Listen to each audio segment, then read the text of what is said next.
একজন নারী নামাজের ইমামতি করছেন এমন একটি ভিডিও সম্প্রতি বাংলাদেশের ঘটনা বলে প্রচারিত হয়েছে। ভিডিওটি সামাজিক যোগাযোগ মাধ্যমে মহিলা ইমামতি করে, পুরুষরা পেছনে নামাজ আদায় করেন। আমরা কোন বাংলাদেশে আছি বর্তমানে শিরোনামে প্রচার করা হয়েছে। তথ্য যাচাইকারী প্রতিষ্ঠান রিউমার স্ক্যানার এক প্রতিবেদনে জানিয়েছে, প্রচারিত এই ভিডিওটি বাংলাদেশের কোনো ঘটনা নয়। এটি 2018 সালে ভারতের কেরালায় জুমার নামাজে এক নারীর ইমামতির ভিডিও।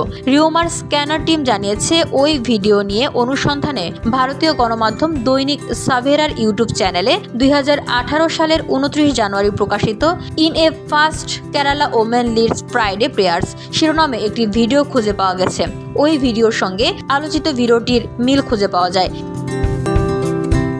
রিউমার স্ক্যানার টিম তাদের অনুসন্ধানে জানতে পেরেছে, ভারতীয় আরেক সংবাদ মাধ্যম টাইমস অফ ইন্ডিয়ার একটি প্রতিবেদন অনুসারে 2018 সালের 26 জানুয়ারি কেরালার মালাপ্পুরামে কোরআন সুন্নাত সোসাইটির রাজ্য সাধারণ সম্পাদক জামিদা শুক্রবারের নামাজে ইমামতি করেন। তিনি বলেন, ইসলামে কোথাও বলা নেই যে শুধু পুরুষরাই ইমাম হতে পারেন। নামাজটি ভেঙ্গারায় সংগঠনের প্রধান কার্যালয়ে অনুষ্ঠিত হয়েছিল, যেখানে অন্তত 80 জন পুরুষ ও মহিলা উপস্থিত ছিলেন।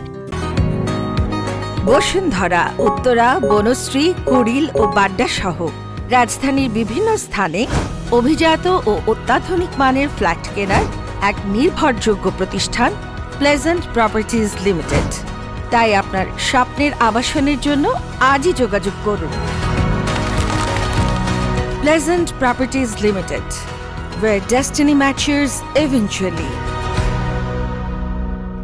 রিউমার স্ক্যানারের প্রতিবেদনে বলা হয়েছে, এ বিষয়ে ভারতীয় গণমাধ্যম থেকেও একই তথ্য পাওয়া গেছে। সুতরাং ভারতের কেরালার জুমার নামাজে মহিলা ইমামতির ঘটনার পুরনো ভিডিওকে বাংলাদেশের ঘটনা হিসেবে প্রচার করা হয়েছে, যা বিভ্রান্তিকর। VOD Bangla news desk.